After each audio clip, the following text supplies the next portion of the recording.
بسم اللہ الرحمن الرحیم۔ حضرت انس بن مالک رضی اللہ تعالیٰ عنہ فرماتے ہیں کہ مجھے نبی کریم صلی اللہ علیہ وسلم نے ایک دعا سکھلائی اور فرمایا، جو شخص اسے صبح کے وقت پڑھ لے اسے شام تک کوئی جسمانی اور مالی نقصان نہیں پہنچا سکے گا۔ اس زمانے میں جب حسد، بغض، کینہ، کپٹ، دشمنیاں عام ہو چکی ہے، ایسے وقت میں مصیبتوں سے، پریشانیوں سے، حسد سے، ظالموں کے ظلم سے، آفات سے اور حادثات سے بچنے کے لیے ان دعاؤں کا اہتمام کرنا چاہیے۔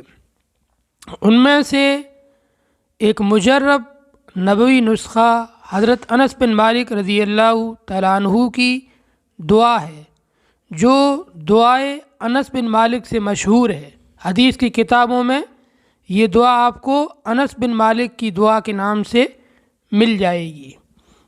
یہ دعا اگر آپ کو عربی آتی ہے تو موبائل کی اسکرین پر آپ کو نظر آئے گی، آپ اس کو دیکھ کر پڑھتے رہیں، اور اگر آپ کو عربی پڑھنے نہیں آتی ہے تو میں پڑھتا ہوں، میرے پیچھے پیچھے آپ بھی پڑھتے رہیں۔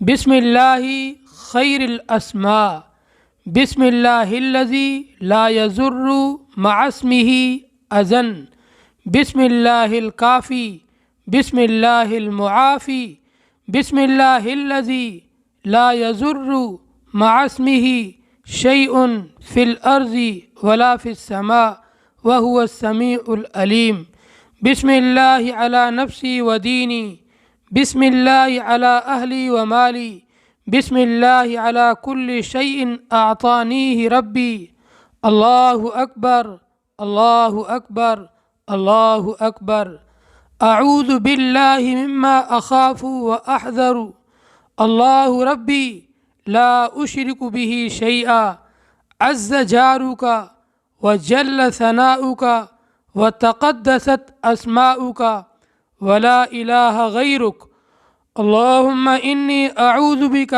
من شر کل جبار عنید وشیطان مرید ومن شر قضاء السوء ومن شر دابۃ انت آخذ بناصیتها ان ربی علی صراط مستقیم۔ صبح اور شام ایک ایک مرتبہ پڑھ لیں۔ جو صبح کے وقت پڑھ لے گا شام تک ہر قسم کی مصیبت اور حادثے سے محفوظ رہے گا، اور جو شام کے وقت پڑھ لے گا وہ صبح تک ہر قسم کی مصیبت، حادثات سے محفوظ رہے گا۔ صبح شام پڑھنے کا اہتمام کریں، اور مجھے بھی اپنی خصوصی دعاؤں میں یاد رکھیں، اور اپنا اور اپنے گھر والوں کا بہت سارا خیال رکھیں۔ اللہ تعالیٰ عمل کی توفیق عطا فرمائے۔